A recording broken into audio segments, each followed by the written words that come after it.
তারেক রহমানের চীন সফরে উচ্ছ্বসিত বাংলাদেশের একটা অংশ। চীন বাংলাদেশিদের কি নিচ্ছে আর কি দিতে চলেছে তা নিয়ে খুব একটা চিন্তিত নয় জামাত ও বিএনপি পন্থী, বরং তারা অনেকটাই খুশি, কারণ ভারত বিরোধী এজেন্ডাকে সামনে রাখা গেছে। মানে অনেকটা নিজের নাক কেটে অন্যের যাত্রাভঙ্গের কারণ আর সেই ভাবনায় বাড়তি ইন্ধন জুগিয়েছে ঢাকায় নিযুক্ত চীনা রাষ্ট্রদূত ইয়াও ওয়েন। গত 2 জুলাই চীনা দূতাবাসে এক সাংবাদিক বৈঠকে তিনি জানিয়েছেন, বাংলাদেশের আভ্যন্তরীণ ইস্যুতে চীন কারো হস্তক্ষেপ মেনে নেবে না। পাশাপাশি তিনি জানিয়েছেন, তিস্তা মহাপরিকল্পনা নিয়ে তাদের অবস্থান অনড়। এছাড়াও আরও নানা বিষয়ে তারা বাংলাদেশকে সহযোগিতা করবে। মজার বিষয়, ইয়াও ওয়েন কথাটি বলেছেন 2 জুলাই। ঠিক তার আগের দিন চীনাদের হয়ে বাঙ্গুদের মগজ ধোলাই করতে মাঠে নেমেছেন। দেখুন কে মাঠে নেমেছে।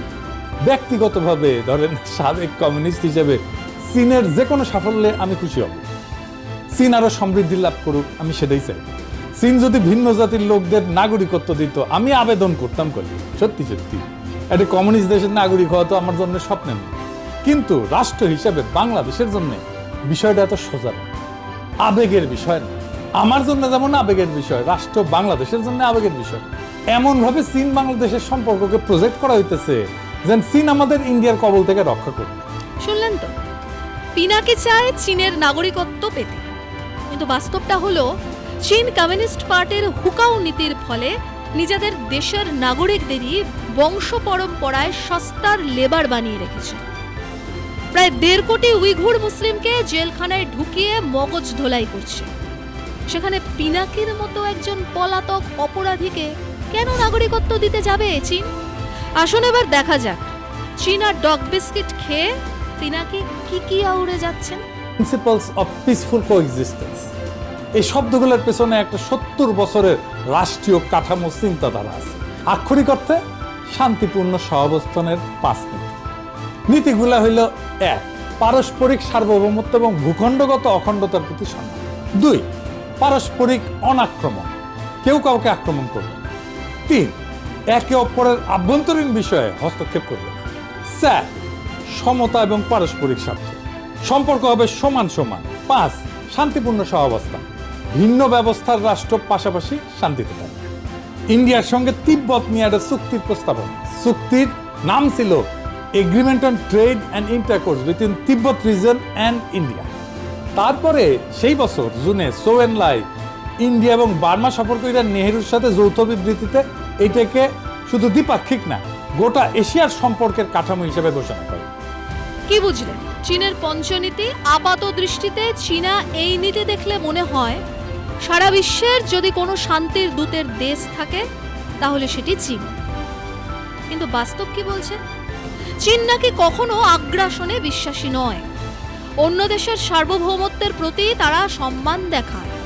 আর এই নীতি চীন নিয়েছিল 1954 সালে। সেই চীনের পঞ্চশীল নীতির ফাঁদে পা দিয়েছিলেন ভারতের তৎকালীন প্রধানমন্ত্রী জওহরলাল নেহেরু। বিনিময়ে তিনি কি পেয়েছিলেন? 1962 সালের ভারত চীন যুদ্ধ। জম্মু ও কাশ্মীরের একটা বড় অংশ তারা এখনো অবৈধভাবে দখল করে রেখেছে। তার আগে 1950 সালে তিব্বত নামে একটি দেশকে পুরোটাই গিলে খেয়েছে। তাইওয়ানকে গিলে খাওয়ার মরিয়া চেষ্টা চালাচ্ছে। চীনের পঞ্চশীল নীতি যে মরীচিকা তা গোটা বিশ্বই জানে। চীন শুধু তিব্বত, ভারত, নেপাল, ভুটানই নয়, আশেপাশে মোট 17টি দেশের ভূখণ্ড দখল করেছে।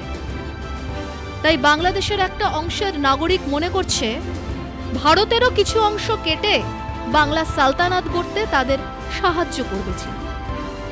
আসল কাহিনী হলো, বাংলাদেশের একটা অংশ কেটে রোহিঙ্গাদের জন্য একটি স্বতন্ত্র রাষ্ট্র তৈরির নীল নকশা বানিয়ে ফেলেছে চীন।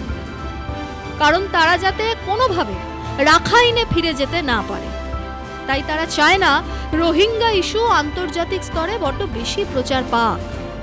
এখন প্রশ্ন, বাংলাদেশের একটা অংশের খেজুর হুজুর ও নাগরিকরা স্বপ্ন দেখছে চীন ও আমেরিকার কাঁধে চড়ে পাকিস্তানের মডেলে ভারতকে শায়েস্তা করবে। 7 সিস্টার্স চীন আমেরিকা তাদের হাতে তুলে দেবে, তেমনই কি সম্ভব? না, পিনাকি আবার সেই স্বপ্নে জল ঢেলে দিয়েছে। শুনুন কি বললেন। চীন অন্য দেশে রক্ত দেয়, কিন্তু নিজের সীমান্ত নিজের নিরাপত্তা নিজের কৌশলগত গভীরতার জন্য দেয়। চীন দূরবর্তী মিত্রের জন্য রক্ত দেয় না, সেনা পাঠায় না। যেখানে নিজের সরাসরি স্বার্থ নাই সেখানে সে লিপ সার্ভিস দেয়। পিনাকির এই বক্তব্য শুনে মনে হতেই পারে আচমকা এত বাস্তববাদী কথা কেন বলছে। আসলে এর পিছনে একটা গভীর কৌশল আছে। একটা অংশের বাংলাদেশি যেভাবে ভারত বিরোধিতা করছে, অনেকে দাবিও তুলেছে ভারতকে শায়েস্তা করতে চীনকে পুরো বাংলাদেশ বর্গা দেওয়া হোক। মানেটা শিয়ালের কাছে মুরগি বর্গা দেওয়ার মতো। আর এই দাবি জোরালো হলে বিরোধী মত বাংলাদেশে আগ্নেয়গিরির লাভার মতো ফুটে বেরোতে পারে, শুরু হতে পারে গৃহযুদ্ধ। তাই ইয়াবার বড়ি খাওয়ানোর মতো পিনাকি আশ্বস্ত করছে চীন তাদের হয়ে মাঠে নামবে না। যদিও বাস্তব চিত্র কি বলছে, চীন গরিব দেশগুলিকে বিপুল ঋণ দেয় উন্নয়নের নামে। সেই উন্নয়ন থেকে এক কানাকড়িও লাভ হয় না। তারপর তারা দীর্ঘমেয়াদী লিজের নামে ভূমি দখল করে, তারপর বন্দর দখল করে সেখানে নৌসেনার ঘাঁটি বানায়, যেভাবে জিবুতি, তাজিকিস্তান, কম্বোডিয়া এবং শ্রীলঙ্কাতে বানিয়েছে তারা। পিনাকিরা দেশ ছেড়েছেন বহুদিন। ইউনুস এলেন, চলে গেলেন। বর্তমানে ক্ষমতায় বিএনপি। তবু পিনাকি, ইলিয়াস, কনক সারোয়াররা দেশে ফেরেন না। 7 সমুদ্র পারে বসে দেশকে বিক্রি করার নানা পায়তারা করেন। ঠিক যেভাবে মধ্যস্বত্বভোগীরা ঘর বাড়ি জমি ইজারা দেওয়ার ঠিকানা, সেইভাবে কখনো আমেরিকা, কখনো চীন, কখনো পাকিস্তান, কখনো বা তুরস্ক। ঠিক যেভাবে দৌলতদিয়া নিত্য নতুন বাবুরা আসেন, সেই মতো বঙ্গোপসাগরের খাঁড়িতে জাহাজ নোঙর করার জায়গা খোঁজেন বিদেশি বাবু।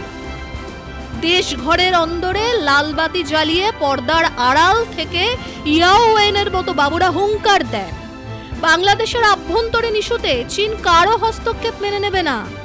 এর মানেটা তাই দাঁড়ায়। আর পিনাকিরা দারোয়ান হয়ে দেশের সুরক্ষা পালন করে।